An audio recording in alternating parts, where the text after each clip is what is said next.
So my good friend and fellow fitness entrepreneur, Jonathan Albrecht, let me take him through a full assessment and videotape it. With Jonathan, I've known him since middle school, and we actually played high school football together.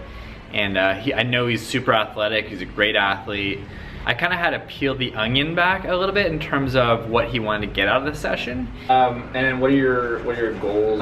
Depends on the week or the month. Sometimes it's to eat whatever I want. Sometimes it's because I'm going to a party. Like right now, what is your goal?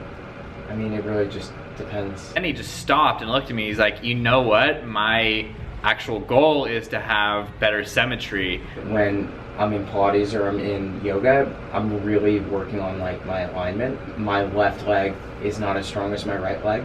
Like my left shoulder, I have something that I've been like trying to work through. The first thing I thought was they had to be related, all the left shoulder and the left leg. As I took him through the functional movement screening, first thing I noticed was he had a really dropped out left shoulder. A lot of people have it, and you know, our body is made asymmetrically. Our heart's more on one side, our liver's more on one side. If we can control the asymmetries that our body has with corrective exercises, we're not going to be symptomatic, we're not going to express any pain. The reason he was expressing pain is because that left shoulder just like was dropping way too much than it should have been.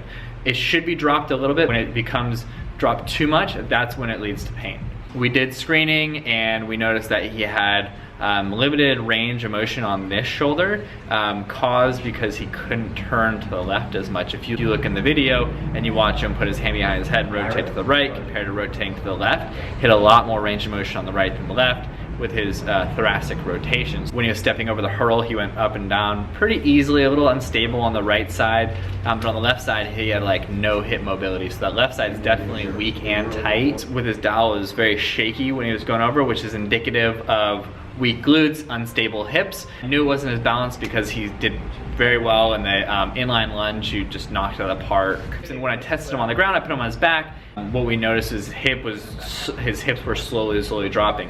So I had weak glutes, also coming from the core. If you look at him from the side, he's in a kyphotic position and a lordotic position, which basically means his upper back is rounded, as well as his lower back is really focused on getting his core nice and stable and then getting everything moving around it. We did some thoracic rotation openers for him. A lot of his issues were actually coming from his core.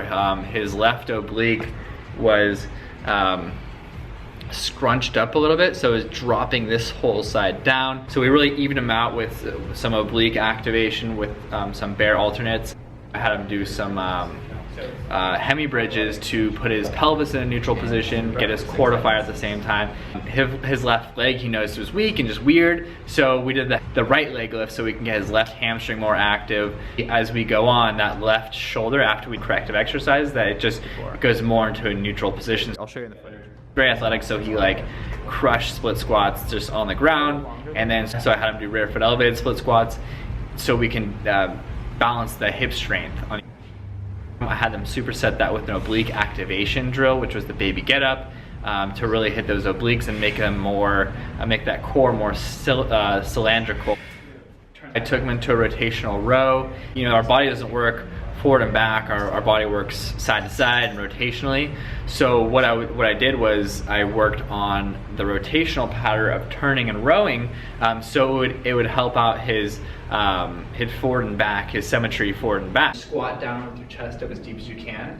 You can lift with adductor iso holds. What I was trying to do was get his hips rotate outwards so we can get those glutes firing, and then have him do an iso hold so he can get more neural activation, more mind to body connection with his glutes. I recommend anyone really with a drop left shoulder should be working on their core stability first, and then they can work on single leg hip strength, or they want to be training, make sure they're training in all planes of motion, rotationally side to side, and definitely integrating core movements with their strength training movements so they can become more functional. So when you do like an oblique activation with a rear foot elevated split squat, that pattern will set in all day long. So it's not just transient. The effects that it has are transient.